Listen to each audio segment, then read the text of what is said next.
Aujourd'hui, avec le pasteur Joseph Prince, quand Jésus est ressuscité des morts, la Bible dit que vous êtes ressuscité avec lui. Puis-je avoir un bon amen? Ok, regardez ce verset ici. Dieu, celui qui a ressuscité Jésus notre Seigneur, lui qui a été donné à cause de nos fautes, et qui est ressuscité à cause de notre justification. Intéressons-nous à la première ligne, lui qui a été donné à cause de nos fautes. Donc, il y a deux cercles. L'un est le cercle des ténèbres, et l'autre le cercle de lumière. Le premier cercle des ténèbres, c'est Christ qui a été donné à cause de nos fautes. Qui est devenu responsable pour nos fautes? Christ. La raison pour laquelle il est mort sur la croix, il est devenu le centre du cercle des ténèbres. Il est devenu le centre parce qu'il a pris sur lui la responsabilité du jugement dernier. Il l'a fait pour nous tous. C'est lui donc qui est devenu le centre, pas vous et moi. Il est devenu le centre de ce cercle des ténèbres parce que Dieu nous a aimés. Par la même occasion, nous arrivons à un autre cercle. C'est un cercle de lumière. C'est un beau cercle. Et là, nous le trouvons au centre, la résurrection. Il est ressuscité à cause de notre justification. J'aime beaucoup la version du semeur. Voilà ce que le semeur dit. Il a été livré pour nos fautes et il est ressuscité pour que nous soyons déclarés justes. Au moment où Dieu nous déclare justes, il a ressuscité son Fils. Et écoutez, l'implication est que si nous n'étions pas déclarés justes, Jésus n'aurait pas été ressuscité. Waouh! Je le répète. L'implication est que si nous n'étions pas déclarés justes, si cela n'avait pas été réglé devant Dieu, le Christ n'aurait pas été ressuscité. Donc aujourd'hui, quand nous pensons à la résurrection de Jésus, elle n'est pas simplement pour vaincre la mort, aussi merveilleuse soit-elle. La vérité principale est que c'est une déclaration d'acquittement. Parce que le même corps, le corps de Jésus, qui a porté tous nos péchés, toutes nos malédictions, et notre jugement et notre culpabilité, est maintenant ressuscité des morts, libéré de tout. Nous devrions donc avoir cette attitude. La Bible dit en fait dans Romains 6, « Christ est mort, et c'est pour le péché qu'il est mort une fois pour toutes. Maintenant qu'il est vivant, c'est pour Dieu qu'il vit. De la même manière, considérez-vous comme mort pour le péché, libéré de l'imputation du péché. Aucune accusation de péché ne peut être portée contre vous. Ayez ce genre de vie, ayez ce genre d'attitude. Considérez-vous comme tel. Agissez comme tel. Comme quelqu'un qui ne peut être accusé de péché. Quelqu'un pourrait me dire « Oh, Pasteur Prince, attention à ce que vous dites. » Je n'ai pas à faire attention, c'est la Bible. La Bible dit « en déclarant sa justice ». En fait, la Bible dit que nous sommes déclarés justes, et parce que nous sommes déclarés justes, Christ est ressuscité. Affichez 1 Corinthiens 15, 17. 1 Corinthiens 15, 17. Or, si Christ n'est pas ressuscité, votre foi est inutile. Vous êtes encore dans le péché. Donc, en d'autres termes, si Christ n'est pas ressuscité, devinez quoi? Votre foi est inutile. Vous êtes encore dans vos péchés. Mais le fait est que le Christ est ressuscité. Alléluia! Et nous célébrons cette résurrection en ce matin de résurrection. C'est le fait de vous tenir devant Dieu en tant que juste. Je vais vous raconter une histoire maintenant. Il y a 3 archanges. D'accord? Il y a Michael, Gabriel et il y a Lucifer, qui plus tard est devenu Satan. Et la Bible le dit ainsi. Et cela a à voir avec la justice. La Bible dit de Lucifer, dans Ézéchiel 28, « Tu étais un chérubin protecteur aux ailes déployées. » Cela me rappelle l'arche de l'Alliance. Vous vous souvenez de ce que dit la Bible? Lorsque tu construis l'arche d'Alliance, montrez-leur une photo de l'arche. Remarquez que Dieu dit que l'arche de l'Alliance doit être construite avec 2 chérubins, pour qu'ils soient les gardiens de la sainteté de Dieu. Ils sont les gardiens de la justice de Dieu. Revenons au diable, dans Ézéchiel 28. Sa fonction était donc celle d'un gardien de la justice de Dieu. Qu'est-ce qui lui a alors donné cette audace de vouloir usurper le trône de Dieu? Qu'est-ce qui lui a fait croire qu'il pouvait obtenir le trône de Dieu? Vous pouvez peut-être croire que c'est un exercice futile que de se poser cette question. Mais peut-être sait-il quelque chose sur le trône de Dieu? Peut-être. Après le Dieu trinitaire, si Dieu devait un jour échouer, et que la fondation de son trône soit compromise, le diable a eu cette idée, il prendra la relève. Je vous montre le trône de Dieu très rapidement. Psaume 68, 89. J'y étais presque. La justice et le droit forment la base de ton trône. La justice et le droit forment la base du trône de Dieu. Le trône de Dieu est affermi sur la justice. Dites Amen. En passant, cette bonté, cette vérité sont chesed ve'emeth.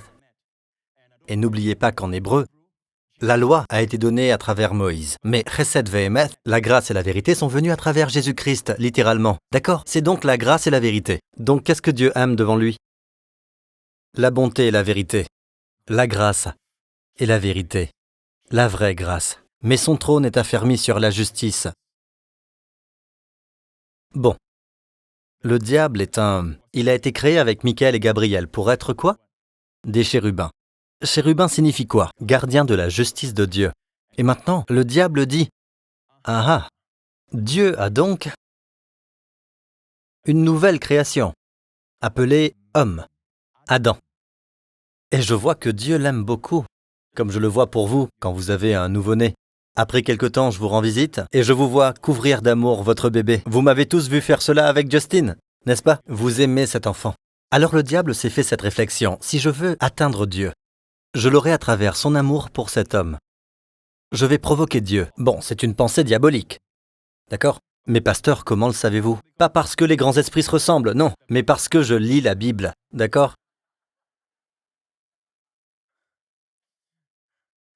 Il se fait cette réflexion, et vous pouvez le voir dans Ésaïe. Il se dit, je vais prendre le trône de Dieu. Mais qu'est-ce que le trône de Dieu?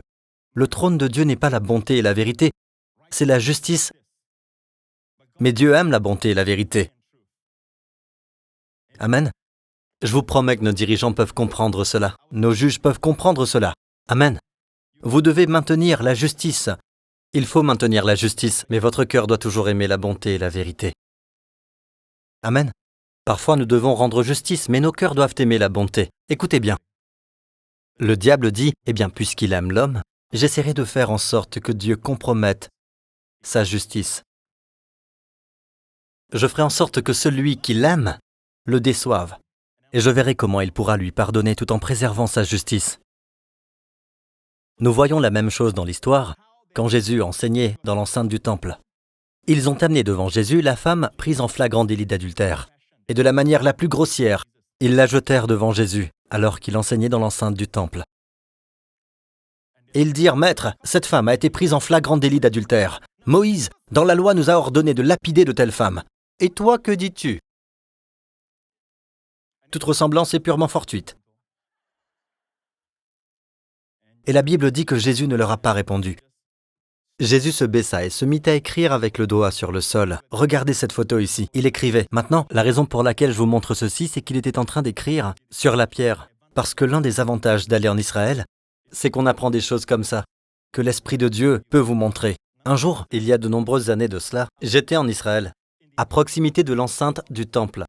Le temple n'est plus là. Ils ont démoli même les pierres, les énormes pierres du temple. Mais le marché est toujours là. Dans l'enceinte, il y a de la pierre partout. D'accord? Au sol. Et puis, je me rends compte qu'il n'y a d'herbe nulle part. Il n'y a de jardin nulle part. Ce ne sont que des pierres. Donc l'endroit où Jésus a enseigné, c'était dans l'enceinte du temple. Et quand il a écrit sur le sol, il n'a pas écrit sur de la terre, mais sur de la pierre. Ils disent donc que Moïse a dit qu'il fallait lapider de telles personnes. Et Jésus leur dit, par son action, vous prétendez me dire ce que Moïse a dit, je suis celui qui a donné la loi. Alléluia.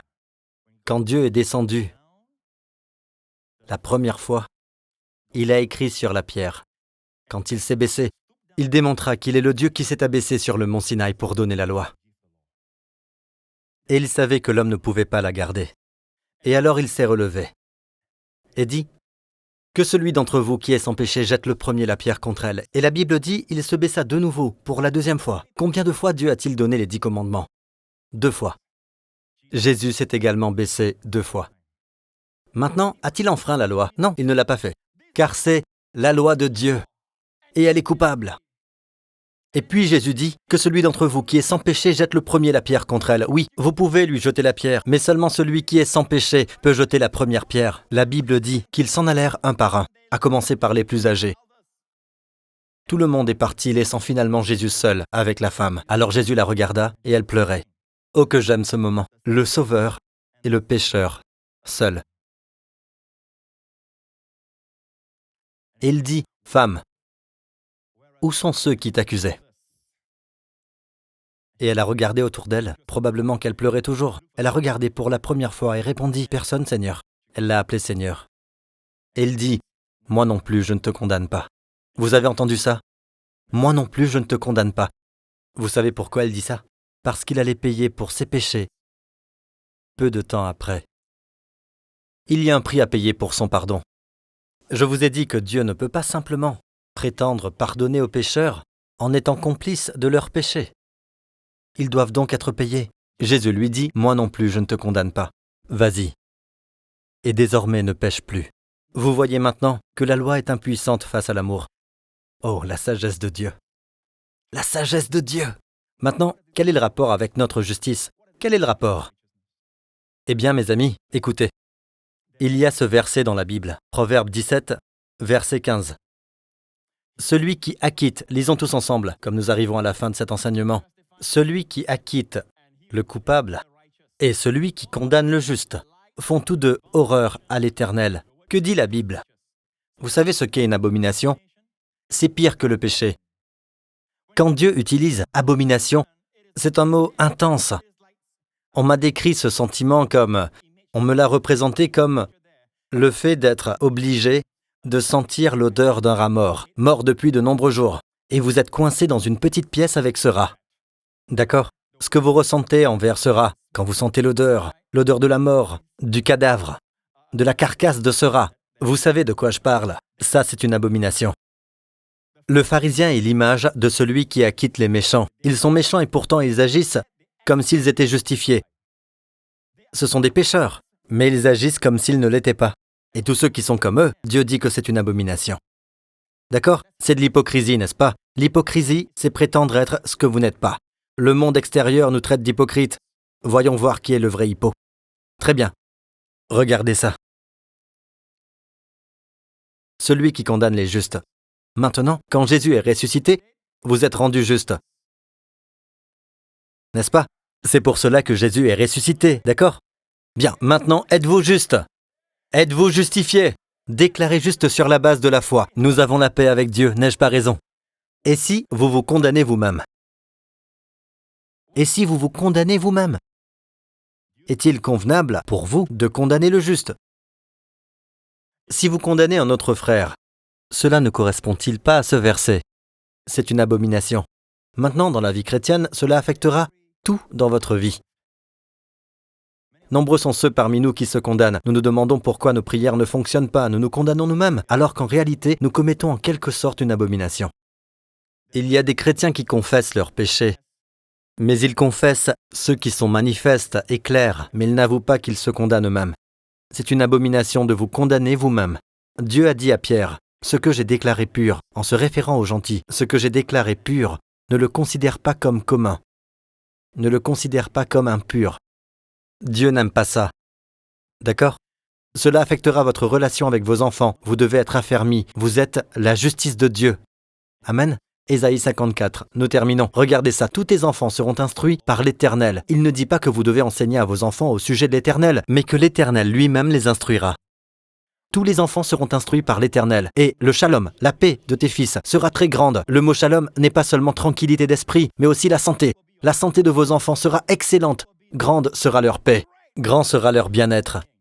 Parce qu'ils sont instruits directement par le Seigneur. Pourquoi? Parce que c'est sur la justice que le Père est affermi. La mère est affermie sur la justice. Le fait d'être affermi sur la justice affecte nos enfants. Quand nous sommes légalistes, ils sont vulnérables. Quand nous sommes reposés dans notre marche avec Dieu, le grand shalom se repose sur eux. N'essayez pas de vous concentrer uniquement sur vos enfants. Concentrez-vous sur votre travail avec le Seigneur et demandez-vous, êtes-vous affermis sur cette vérité de la justice? Êtes-vous la justice de Dieu en Christ? Et chaque jour, cherchez cela. Et la Bible dit, oublie l'oppression, car tu n'as rien à craindre. Oublie la terreur, car elle ne s'approchera pas de toi. Nous vivons dans un monde de terreur, d'accord? Mais la Bible dit que lorsque vous êtes affermis sur la justice, vous serez loin de l'oppression, car vous n'aurez rien à craindre, et loin de la terreur, car elle ne s'approchera pas de vous. Dieu n'a pas dit qu'il n'y a pas de terreur, mais qu'elle ne s'approchera pas de vous. Dites-le souvent, je suis la justice de Dieu en Christ. Avant de monter dans un avion, je suis la justice de Dieu en Christ. Et c'est la plus grande humilité devant Dieu. De dire, je ne suis pas justifié, je ne suis que ceci, je ne serai jamais que cela, ça ne va pas vous aider. C'est de la fausse humilité, de la pseudo-humilité. Amen. Quand vous dites, je suis la justice de Dieu dans le Christ, Jésus est glorifié. La Bible dit, après tant de troubles, il verra la lumière et sera satisfait. Amen. Et descendez jusqu'au bas, il dit, toute arme préparée contre toi, des armes seront préparées. De nouvelles armes seront préparées par l'ennemi contre vous, mais toute arme préparée contre toi sera sans effet, et toute personne qui s'attaquera à toi au tribunal, c'est toi qui la condamneras. Tel est l'héritage des serviteurs de l'Éternel, telle est la justice qui leur viendra de moi, déclare l'Éternel. Cela vous aide donc dans votre entreprise, même en cas de poursuite, dans toutes sortes de cas. Dieu n'a pas dit que les armes n'existeront pas, mais que contre vous elles n'auront pas d'effet. Toute mauvaise lettre écrite contre vous sera sans effet. Toute langue qui s'élèvera en justice contre toi sera sans effet. Pourquoi? Parce que nous sommes bons? Parce que vous êtes bons? Non, votre justice vient de moi. Et c'est sur elle que vous êtes affermis. Et plus vous vous y affermirez, et plus vous découvrirez à quel point ces vérités s'accomplissent dans votre vie. Un dernier verset et nous terminons. Jésus dit ceci dans Matthieu 6, au verset 31. Ne vous inquiétez donc pas, et ne dites pas « Que mangerons-nous? Que boirons-nous? Avec quoi nous habillerons-nous » Dans le christianisme, nous appelons cela les besoins moindres, par rapport aux besoins les plus importants. Vous savez, vos besoins spirituels, sagesse, faveur auprès de Dieu et tout le reste. Mais voyons ces besoins moindres. Est-ce que Dieu se soucie de savoir si nos besoins sont pourvus? Est-ce que la justice couvre cela? Voyons voir. Que boirons-nous? Avec quoi nous habillerons-nous? Et Jésus dit « Le corps est plus important que les vêtements », ce qui fait référence à la santé. Tout est dit ici. En effet, tout cela, ce sont les membres des autres peuples qui le recherchent. Or, votre Père céleste sait que vous en avez besoin. Recherchez d'abord le royaume et la justice de Dieu. Recherchez d'abord le royaume et la justice de Dieu. Et tout cela vous sera donné en plus. Recherchez d'abord le royaume et la justice de Dieu, et tout cela vous sera donné en plus. Remarquez, il faut chercher quoi d'abord? Le royaume de Dieu. Et qu'est-ce que le royaume de Dieu? Romains 14, 17 dit « Le royaume de Dieu, ce n'est pas le manger et le boire, mais la justice ». Il s'agit donc en fait de dire « Cherchez d'abord le royaume de Dieu, soulignez la justice de Dieu ». Et tout cela, les moindres besoins, les besoins moindres, les besoins les plus faibles, vous seront donnés en plus. C'est comme vous donner des vêtements, de la nourriture, comme si vous aviez besoin de plus. Tout ce dont vous avez besoin physiquement vous sera donné. Donné! Regardez cette incroyable sagesse de Dieu et nous allons conclure. Avez-vous été bénis? Jésus dit que la première chose est sa justice. Pas votre justice. Vous devez être affermi sur sa justice. Jésus est ressuscité, cela signifie que je suis juste. Amen, parce que Dieu me voit en lui. Dieu ne regarde jamais Jésus sans me voir en lui. Je le répète, Dieu ne voit jamais Jésus sans me voir en lui. Et Dieu ne voit jamais Jésus sans vous voir en lui. Vous comprenez? Dieu ne vous voit pas en dehors de Jésus. Jamais. Alors vous êtes juste en lui. À quel point êtes-vous juste? Aussi juste que l'est Jésus. Il est la mesure de ma justice. Et faire ou dire le contraire, c'est une abomination. C'est de l'orgueil, d'accord? Êtes-vous avec moi jusqu'à présent? Maintenant regardez ça, cette étonnante sagesse de Dieu. Dites-moi si vous pouvez trouver cette sagesse de Dieu ailleurs. D'accord? Sauf ici, dans les paroles de Jésus. Jésus dit que si vous mettez la chose principale à la première place, alors la chose secondaire vous sera donnée en plus, sans même que vous la recherchiez. Mais écoutez, si vous mettez la chose secondaire à la première place, vous perdrez la chose principale. Et il n'y a aucune certitude que vous aurez la chose secondaire. Et nous voyons des gens poursuivre des choses physiques en permanence. Quand Jésus dit que si vous faites des choses physiques votre priorité dans la vie, que le matériel passe avant tout, eh bien Jésus dit, vous allez perdre les deux. Vous perdrez la chose primordiale, sa justice, et vous perdrez. Dans notre cas, nous en devenons moins conscients.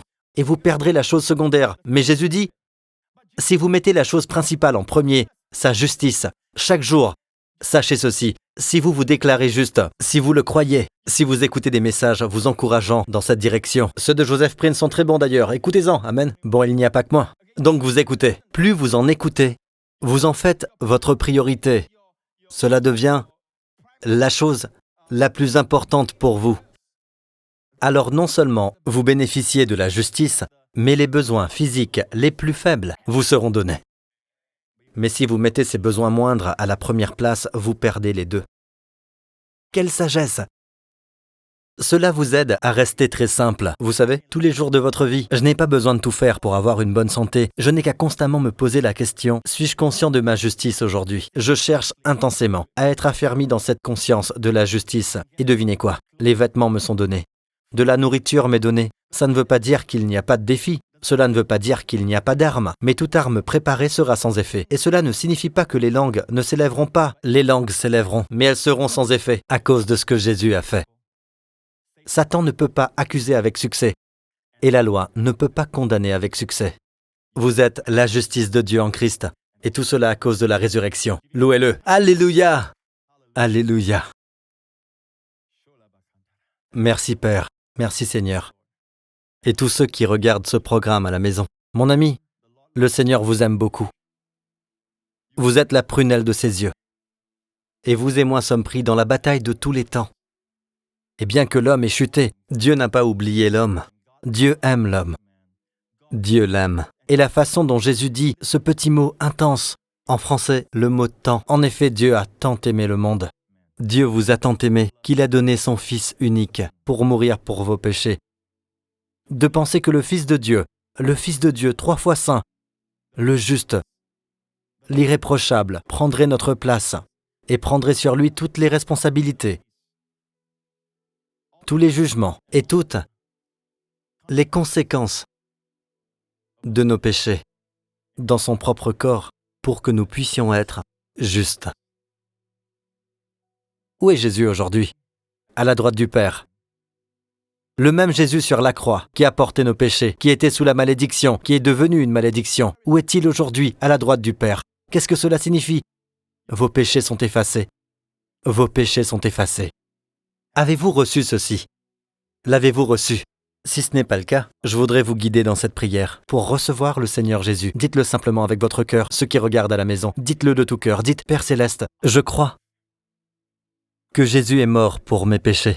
Il a été donné pour toutes mes fautes, qu'il est mort en portant tous mes péchés, mes malédictions, mes jugements et mes culpabilités, et que toute la colère de Dieu a consumé mes péchés sur cette croix, qu'il est ressuscité et m'a libéré de tous mes péchés, de toutes les conséquences de mon péché.